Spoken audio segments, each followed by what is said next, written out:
فرمایا کیا اب یہ ضعیف حدیث ہیں، یہ صحیح نہیں ہوتی، سنو، لیکن مارکیٹ میں مشہور ہے یہ، وہ سنا رہا ہوں میں آپ کو. کیا؟ جس نے قرآن پڑھا، حفظ کیا، اس کے حلال کو حلال سمجھا، اس کے حرام کو حرام سمجھا، اسے اللہ تعالیٰ جنت میں داخل کریں گے، اور اس کے گھر والوں میں سے ایسے 10 بندوں کے حق میں اس کی سفارش قبول کریں گے جن کا جہنم میں جانا واجب ہو چکا ہے. مسند احمد میں یہ جو حدیث ہے یہ ضعیف ہے. اکثر لوگ یہ حدیث بیان کرتے نا، کیا بچوں کو قرآن کا حافظ بناؤ، بنائے تو کیا ہوتا؟ خاندان کے 10 بندوں کو جن کے اوپر جہنم واجب ہو گئی، وہ ایک بچہ سفارش کر کے جنت میں لے جاتا. اللہ اکبر. اگر ایسا ہوتا یہ بات صحیح ہوتی، ہر خاندان والا صرف ایک بچے کو حافظ قرآن بنا دیتا، پورے کے پورے خاندان والے شراب پیتے، سود کھاتے، نماز چھوڑ کے، روزے چھوڑ کے زندگی گزار دیتے. ہے نا بھائی آسان طریقہ. ہمارا بچہ ہے نا بھائی، حافظ قرآن اس کو بنا دیے، ہم سب گناہ کر لیتے. کیا کرتا انہیں؟ قیامت کے دن اللہ سے مانگ کے جنت میں داخل کرا دیتا. یہ دین کا مذاق نہیں ہوا. دیکھو ضعیف حدیثیں ایسے رہتی. ٹھیک ہے. پھر اسی طرح اور ایک حدیث جو کہ اللہ کے رسول صلی اللہ علیہ وسلم کی طرف یہ منسوب کر کے کیا لکھے، جو قرآن پڑھتا، اس کے مطابق عمل کرتا، قیامت کے دن اس کے والدین کو ایک تاج پہنائے گا اللہ تعالیٰ جس کی روشنی سورج کی روشنی سے زیادہ ہوگی. یہ بھی ضعیف حدیث سے صحیح نہیں ہوتی. پھر اسی طرح جو سورہ یاسین، یا اچھا کیا ہے، یاسین قرآن کا دل ہے، جس نے تلاوت کی سورہ یاسین کی تو 10 قرآن پڑھنے کا اس کو ثواب ملے گا. ترمذی کی روایت. اچھا ایک بات یہ بھی یاد رکھو، سورہ یاسین کے تعلق سے ایک بھی صحیح حدیث نہیں ہے. اگر کوئی سورہ یاسین پڑھے تو یہ فائدہ ہے، یہ فضیلت ہے بولے تو سمجھو وہ جھوٹا ہے. ایک بھی صحیح نہیں ہے. لیکن غلط کتنے ہیں سنو.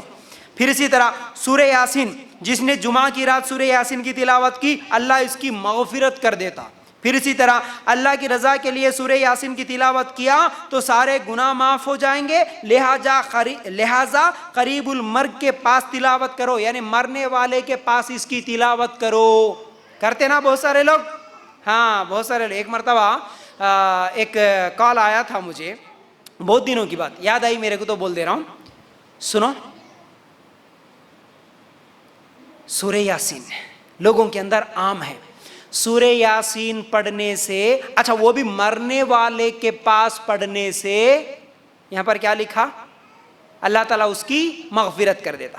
ایک آدمی کال کر کے بول رہا کیا، بول کے فیاض بھائی تھوڑا ہمارے گھر کو آتے کیا؟ رات کو 9 یا 10 بجے کال آیا، ہمارے گھر کو تھوڑا آتے کیا؟ بولا. میں بولا کیوں بھائی؟ نہیں وہ جو ہے نا تو ہمارے دادی جو ہے نا آخری لمحات میں ہیں، بہت دیر سے تڑپ رہے، جان نہیں جا رہی ان کی، اور ٹھیک بھی نہیں ہو رہے، تکلیف بھی ٹھیک نہیں ہو رہی. تو میں بولا کیوں بھائی، میں آ کے کیا کروں؟ تو بولتے کہ نہیں فیاض بھائی تم آ کے تھوڑا سورہ یاسین پڑھو.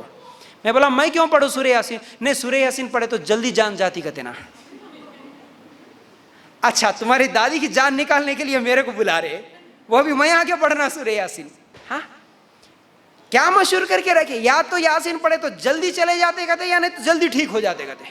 اتنی غلط باتیں سورہ یاسین کے تعلق سے. ٹھیک ہے، یہ غلط ہے. پھر اسی طرح اللہ کے رسول صلی اللہ علیہ وسلم نے فرمایا، دیکھو یہ بھی ایک ضعیف حدیث ہے، کیا مرنے والے کے پاس یاسین پڑھے تو اس پر اللہ تعالیٰ آسانی فرما دیتا ہے. دیکھو غلط ہے. اس لیے مرنے والے کے پاس سورہ یاسین پڑھتے رہتے ہیں، ایسا کچھ بھی نہیں ہے. مرنے والے کے پاس پڑھنا صرف لا الہ الا اللہ، تاکہ اسے یاد آ کے وہ بھی کلمہ پڑھے، بس اتنا ہی.